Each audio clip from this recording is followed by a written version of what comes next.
Hi, my name is Shanna. I am a third-year medical student at UBC, and this is a channel number one to provide tips for pre-meds trying to get into medical school, and number two to give some perspective into what medical school is like. So this video, I'm going to talk about how my surgery rotation went.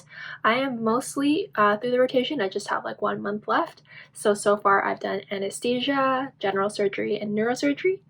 So for each rotation, I'm going to talk about what I actually did on the rotation, what was my kind of medical profession lesson that I took away, and then the last one is like a personal growth or other personal lesson that I took away from that rotation. I started off the year with OBGYN and then pediatrics, and then I did 3 weeks of general surgery, and then I did 2 weeks of neurosurgery and then a week of anesthesia, and then after winter break I'll be doing 2 weeks of orthopedics and then 2 weeks of plastic surgery.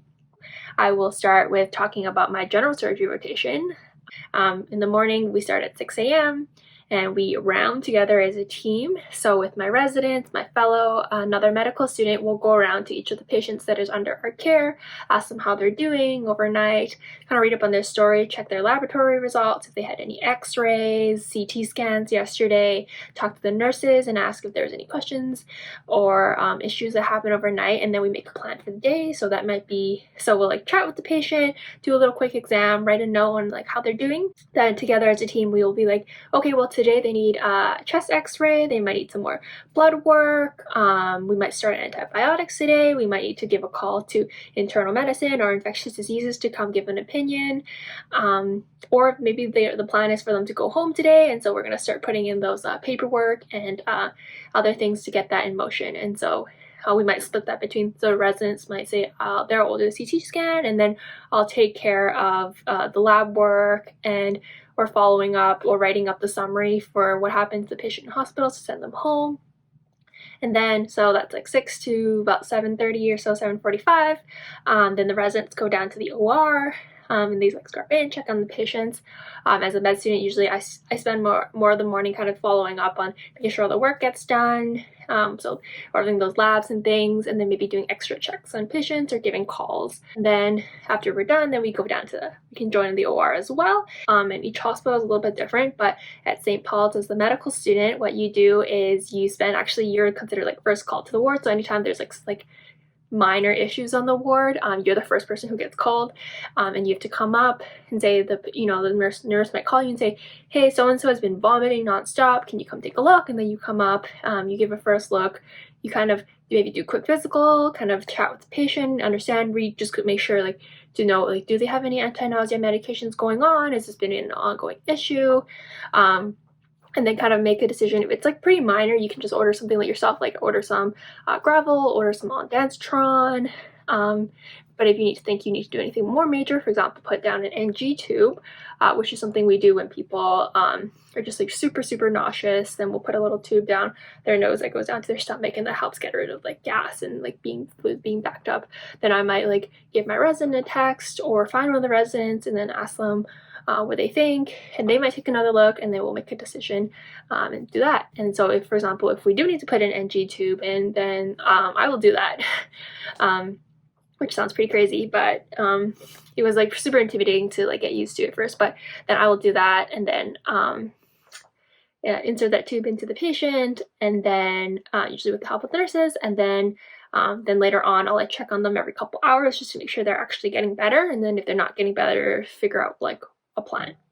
Like every day you're on call basically for any issues that occur in the ward, and then whenever there's patients in the emerge, we'll go see them as well. So there's patients in the emerge that will come in, and then they'll the emerge doc will decide they need general surgery to take a look. So as the med student, you're the first one to go down, take a look at how the patient's doing, take a thorough history, kind of read up on what's going on.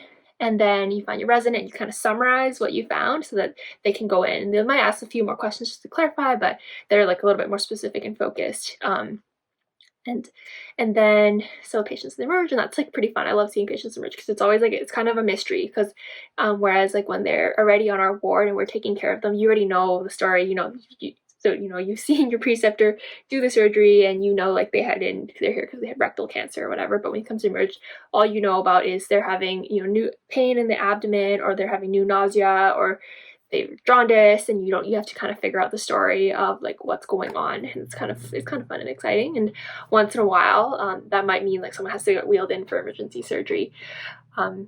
So yeah, that's it. And then so I guess sometimes is another word, so internal medicine, or like a patient belonging somewhere else will call a general surgery to come take a look. So we might go and see patients on other wards. Hands-on things I did. So in the OR, what I might do is do this thing called retract, which basically means we just hold open the incision in the abdomen to allow the surgeon to have a good look, and that's usually your main job as a med student. And that's actually kind of like, it seems kind of like petty and manual, but it's pretty important to help them have a good look.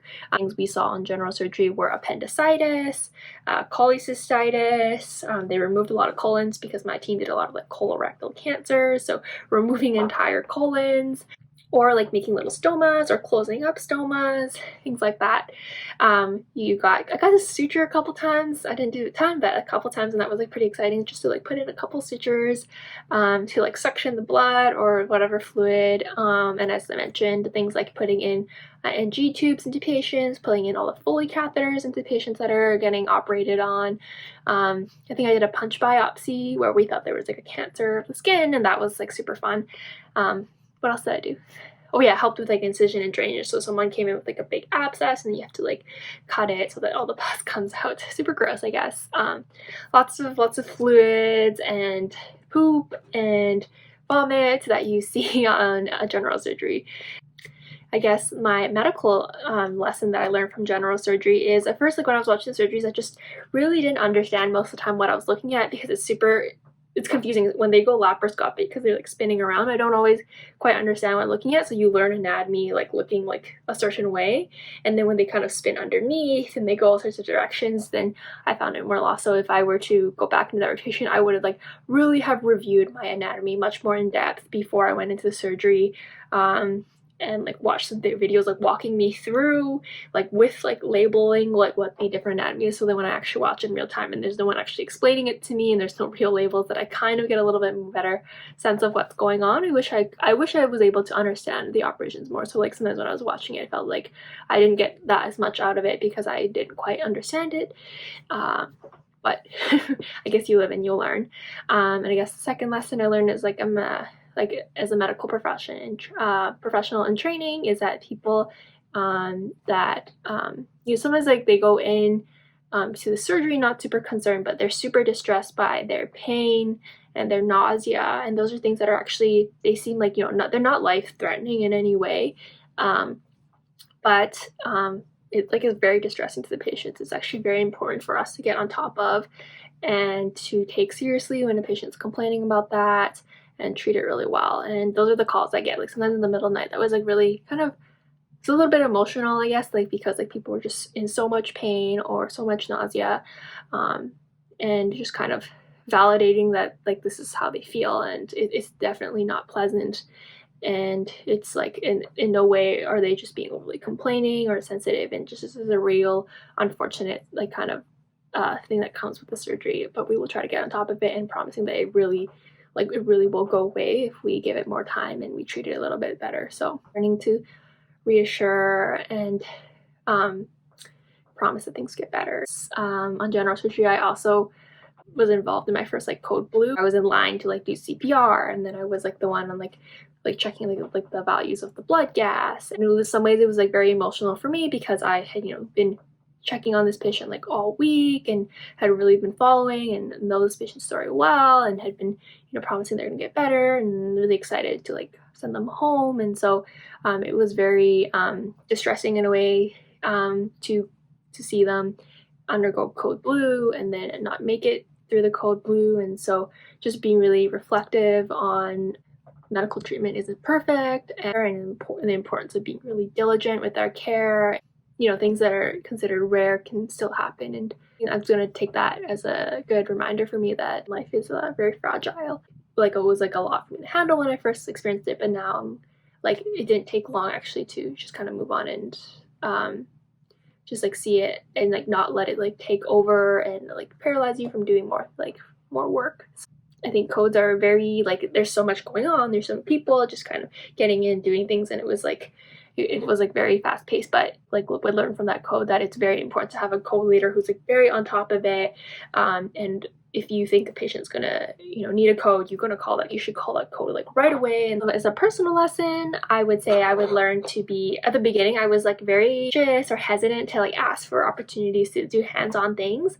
And so I really like by like mid-rotation, I wasn't like doing a lot of hadn't done a lot of NGs or Foley catheters yet because I was like too cautious to ask for it. And then I just really picked it up and had a feedback session with our main preceptor and just like really took it upon myself to be courageous and ask for opportunities that I wanted and asked to do things. And most of the time actually people would say yes, like if it was an appropriate moment, like to at least be like to give it a first try. And then once I like gained experience and courage just like asking, getting used to it, then I like felt more fearless about like asking about opportunities. And I'm really thankful that I learned to do that. And I think it's really important if anyone is going into clerkship like next year or something, like I would encourage you to actually just like right from the get-go be really assertive about asking for opportunities to do things.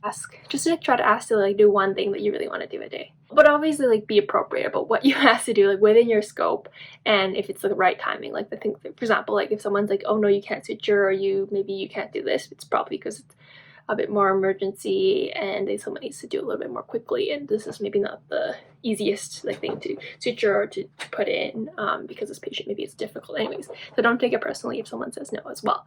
So anyways, so that was general surgery. Number 2 was neurosurgery. So I did neurosurgery at Vancouver General Hospital, and that was just super that's when I felt it was like such a privilege to be in medicine, that I get to do something as like insane as get to like watch people like operate on a brain. Like I was looking at like a beating brain inside someone's skull. Things I got to do, I got to cut the skin of the scalp when they were going to drill a hole in the skull, and then when they were drilling into the skull, I would spray water to make sure dust didn't go everywhere. And neurosurgery mostly is a lot of watching because it's a bit difficult to actually get your hands in there and suture and do things. But I did get to like look under the microscope and see things like as they're like removing tumors from the brain, and like some of the surgeons would like let you look and like point out this is this nerve, cranial nerve this, and cranial nerve this, and that this happens. And you spend a lot of time looking at radiology to try to understand where the pathology is. So a lot of tumors, aneurysms, and ruptured aneurysms, so like subarachnoid hemorrhages, traumatic brain injuries, so a couple epilepsy, hydrocephalus, so they would insert shots for that. And I got to go down to the neuropathology, and they like took a little slice of a tumor from the brain that they weren't sure if it was lymphoma or a primary bone cancer, and then the neuropathologist kind of explained what to look for, and that was kind of cool. My medical lesson from that is, well, like the neurosurgery team, the residents and staff are absolutely so nice. Like you think they do one of the hardest jobs, and they would be more like like, wow, I'm so cool, but they're like very humble. The thing they taught me was that with neurosurgery, you have the privilege of saving people's lives, like to the point like they're literally like dying, and if you weren't there and that you didn't operate, they would be dead. But there's a lot of times where you operate and they kind of make it life-wise, but their quality of life is drastically changed. So from now on, maybe they no longer have function on one side of their body, or they are permanently unable to walk or speak, and it's a loss of independence, and it's a big change, and that's acceptable to some patients and sometimes that's not. And so the lesson they taught me was that you sometimes have to think really, really carefully and be very judicious about who actually gets an operation. It's not just like you see a bleed and they need an operation. You need to think like, could they actually just resolve the bleeding on their own? Does the risk of undergoing a surgery, and then the risks that the surgery can make you worse, or the complications of going in and doing something could make them worse, or would they be better off like without a surgery and just living their days with the tumor instead of the risk of going in and removing a tumor causing more problems? And it's a very difficult question that there's no straight answer for, and it's kind of an art of making a choice as a provider, but also the art of giving these options and explaining the risks to the patient and allowing the patients to also choose for themselves and you supporting their choice. But yeah, definitely thinking like, don't operate unnecessarily, and be very, very honest about the risks at the operation, and don't overly sugarcoat or present a picture that a surgery is going to magically fix everything and that it'll be like risk-free. That's like not okay.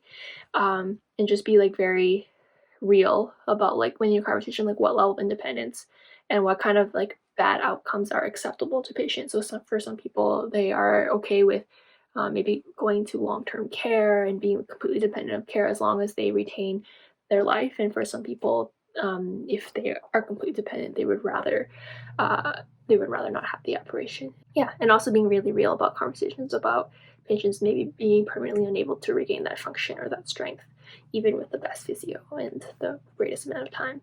So yeah, my personal lesson from that, tied to that, is the fragility of life. Sometimes you see very elderly patients most of the time, but sometimes there's some very, very young patients. And that just gives me a reminder, even though I'm very young, that like things happen unexpectedly, accidents or kind of things in your physiology and anatomy that you can't control, and sometimes you end up with a tumor, you end up with an accident, your brain function is compromised. So we need to take view life as something super precious and take care of, make sure we live like life thoroughly. And all the residents in medicine's just like you go into medicine because you think like very long term. You're totally happy, and I'm almost always like totally happy that I'm going to go through all this schooling and then residency and then kind of prolong like living life until like you kind of finish your training.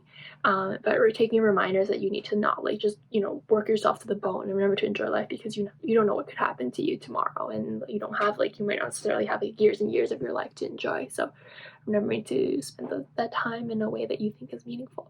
Another lesson for me is I originally had a hard time just like myself when I see patients that are suffering or slow to recover. Like I feel that, and it makes me a bit like sad, because I really wish there's something we could do to help them recover really quickly or alleviate their suffering. And I always wanted to like sugarcoat, like if they kind of wanted to know if they're going to get better, but they weren't probably unlikely to get better, I'd be like, oh, just give it more time, like we can do this. But by the end of the rotation, I really learned that instead of kind of sugarcoating it, it's much more appropriate and helpful to be very honest. Like you will recover to some degree, but you are unlikely to fully recover just on the nature of having some damage to your brain, and just kind of being honest about that. I think patients actually appreciate that more. Instead of being told like something that's not totally factually correct, they would rather hear like the truth. It's very helpful to know that you will have some recovery, but it helps you like mentally prepare for going forward that you might not fully recover. So originally I felt those conversations are really difficult to have, but going as we kind of went along, like I found myself more and more comfortable with having this kind of conversations. And as one of the doctors said, you're not here to walk someone's journey for them. So when you see a lot of suffering and things, like originally I was like taking it and like kind of walking through their suffering with them, but the advice I was given is to instead like don't walk it for them, but you are here to support them as they walk. And then kind of like remember to like detach like at the appropriate times and be involved in other times emotionally, and just kind of finding that balance for the longevity of your career, because you can't always participate in that suffering. It will like your job in medicine will destroy you. Rotation number 3 is anesthesia. Anesthesia was so much fun because it's very, very hands-on. You got to put in a lot of like IVs, pre-oxygenate patients, bag mass ventilate them. So after we kind of put some different medications into them and they stop like being able to breathe on their own, we just breathe for them by kind of using a bag, like putting a little mask on their face and then kind of pushing, kind of acting like their lungs. And then also got to intubate, which was super exciting and super terrifying. So you like put in a scope and then you insert the breathing tube, and I was like, oh my gosh. And then also inject some of the medication, and that was like super exciting. And it was nice because, for example, I wasn't scheduled for any ENT or cardiac surgery, but from the anesthesia rotation I also got to be in on some of the ENT surgeries, and I also got to be in a cardiac surgery. Super cool. Like cardiac anesthesia is very amazing. It was crazy to like lean over like the curtain, and I was like literally watching like the chest open and there was like a beating heart. And again, just a reminder for me, like I felt super privileged to be in medicine. I got to see like a beating brain, I got to see like a beating heart, and these are things I am really grateful to have the opportunity to do. And like it just also pretty amazing what we can do in medicine. Like we have this little solution we put in that like makes the heart literally like go into like a medically induced arrest so that they can operate on the heart, and they're like literally like cutting into the heart and like sewing onto the heart, and we like drain it of most of its fluid. It's crazy we're able to do that. I don't actually know exactly what they did before they had all these like medications and like amazing anesthesia available. Like, how did they go in and operate in the heart without all this? I don't know, but it's just like amazing. And so my preceptor was nice enough to let me scrub in with the ENT surgeon, so I got to do that.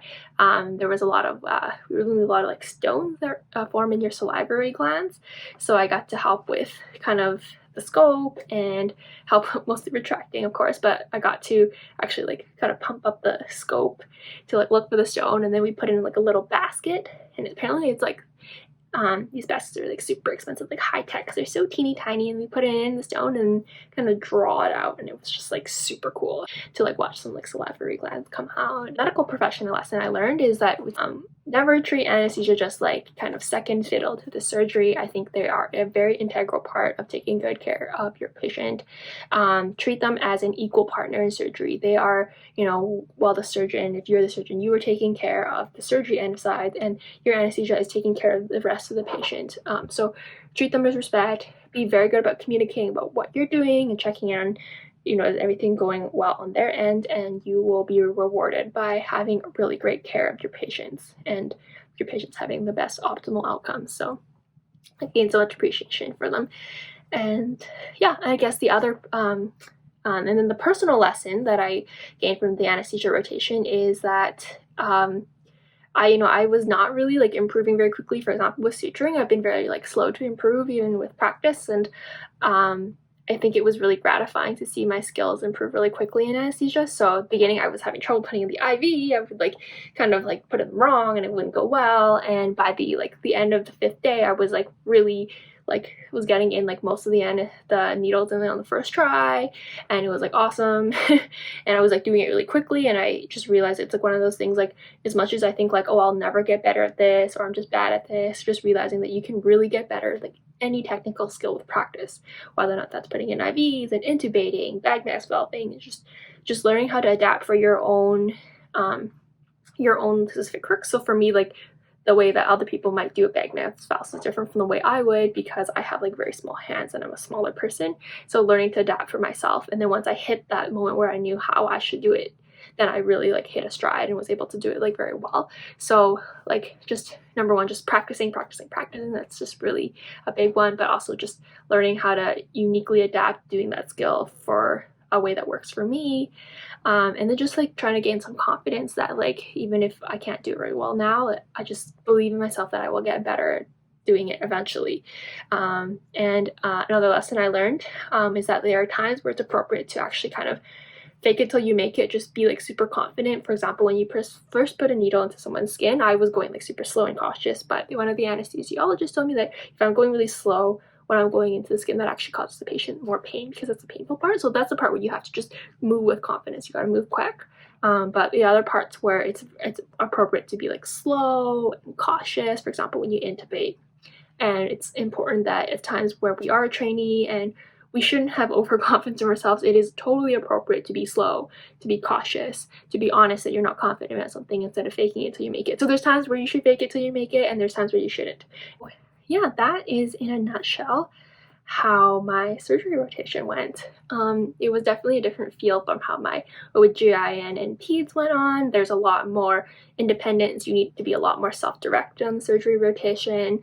It's definitely much more intense, like physically. So there was a couple weeks in a row where I was like on call like every 2 days. There's a few days where I was like on call, like day call, like back to back, and I was like exhausted. It was definitely like interesting, and I was learning a lot, but I definitely found it really brutal to be on call like every 2 days basically. As you adapt, and I think it was okay. Like at first I was giving myself a hard time because I wanted to like, you know, study after I came home from a long day, but I started giving myself permission that it's okay to, if I'm really tired and I really just need sleep, it's just to allow myself to sleep. And usually I'm for example, very diligent about like working out, but I was like, you know what, like my priority is trying to just be the best medical student, like just be a sponge and absorb everything I'm learning. And if I don't work out for this, you know, duration of this really busy rotation, that's okay. Like in the long term, it's fine, right? I'm not gonna just get diabetes just because I don't work out for like 3 weeks, right? So just really allowing myself to make sure I get adequate rest so that I'm like alert during the day to learn. And then by the time I hit like anesthesia and I hit neurosurgery, I actually was able to like manage my time and my energy a bit better so that I was able to find time to study. So I think it just like it just takes some getting used to it takes some used to being on call and letting your body adapt to that. And or honestly, like I think when I was on call, like the first part when I started general surgery, I was like super nervous that I was gonna miss a call. I didn't know I was gonna be able to handle things that I got called for, and so I would sleep very uneasy. And if I was on call, I would just basically spend the entire night awake. I wouldn't sleep at all because I was just nervous and unsure. And so as I gained confidence, by the time I was in neurosurgery, like I was nervous the first day I was on call, but then the second time I was on call, I was like, you know, it's okay, I'm gonna sleep. And I know that I always wake up when I get that call because I set the ringer really high, and you know, just, and then I also feel like a little bit more knowledgeable and like what I'm able to handle, and then knowing there's always like a backup plan if I don't know how to handle it right away. I'm gonna call my resident, or you know, that kind of thing, and kind of having more of a sense and confidence in myself, being able to judge and handle being on call. And so it was less taxing to be on call because I would actually get some sleep and be a little bit more at peace. So yeah, what else would I have for tips for the surgical rotation?